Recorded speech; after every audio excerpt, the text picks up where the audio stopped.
Hello friends, welcome to Cham's Kitchen. இன்னைக்கு நம்ம பண்ண போற டிஷ் கீ ரைஸ். அதுக்கு தேவையான பொருட்கள் பார்த்துடலாங்க. 2 பெரிய வெங்காயம் நீல வாக்குல கட் பண்ணி வச்சிருக்கேன். 5 டேபிள்ஸ்பூன் கீங்க, 2 நட்சத்திர சோம்பு, 5 ஏலக்காய், 10 கிராம்பு, ஒரு பெரிய சைஸ் பட்டை. cashew உங்களோட விருப்பத்துக்கு ஏற்ப cashew எடுத்துக்கலாம். மிளகா 3 மிளகா, பச்சை மிளகா கீரி வச்சிருக்கேங்க. இஞ்சி பூண்டு பேஸ்ட் 1 டீஸ்பூன். இப்போ இதை எப்படி பண்ணலாம் நம்ம பார்க்கலாம். ஸ்டவ் பத்தி குக்கர் வச்சிட்டோங்க. அதுல இந்த கீ ஆட் பண்ணிக்கலாம். இந்த ஸ்டேஜ்ல நம்ம முந்திரி ஆட் பண்ணிக்கலாம். முந்திரி பாருங்க நல்லா கோல்டன் ப்ரௌன் ஆயிடுச்சு. இந்த ஸ்டேஜ்ல நம்ம முந்திரியை வெளியில எடுத்துடலாம்.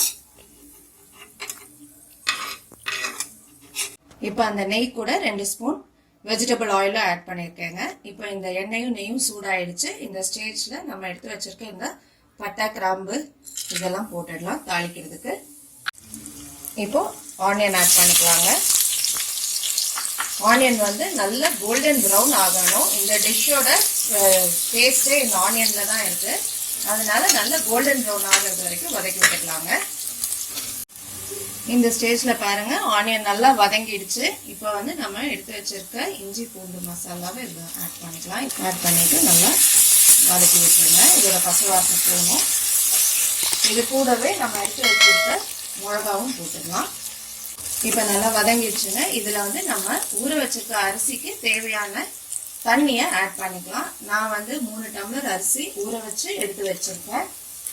இதுக்கு இப்போ 1 டம்ளர் அரிசிக்கு 1.5 டம்ளர் தண்ணி, அந்த இதில் 4.5 டம்ளர்ஸ் நான் இதில் ஆட் பண்ணிக்கிறேங்க. தண்ணி ஆட் பண்ணோன்னா அதுக்கு தேவையான உப்பு ஆட் பண்ணிக்கோங்க.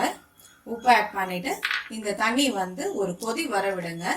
கொதி வந்ததுக்கு அப்புறம் நம்ம அரிசி ஆட் பண்ணிக்கலாம். ஸோ இதை க்ளோஸ் பண்ணி வச்சிடலாம். ஒரு கொதி வரட்டும்.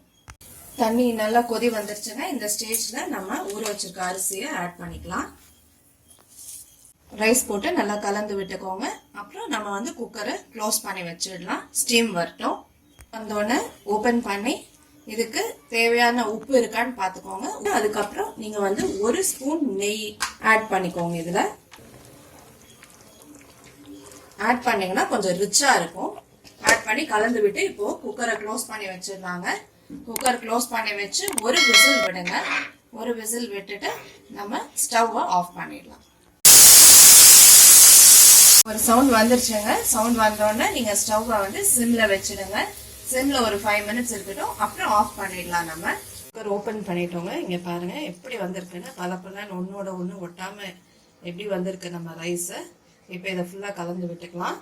வறுத்து வச்சிருக்க கேஷ்யூவை அதில் ஆட் பண்ணிக்கலாம். ஆட் பண்ணி அதையும் கலக்கிக்கோங்க. நம்மளோட டேஸ்டியான கீ ரைஸ் ரெடி ஆயிடுச்சுங்க. இந்த ரெசிபி கண்டிப்பா நீங்க வீட்ல ட்ரை பண்ணி பாருங்க. உங்களுக்கு ரொம்ப பிடிக்கும். இந்த டிஷ்ஷுக்கு நீங்க பெஸ்ட் சைட் டிஷ் எதுன்னு சொன்னீங்கன்னா செட்டிநாடு சிக்கன் கிரேவி ரொம்ப நல்லா இருக்கும்.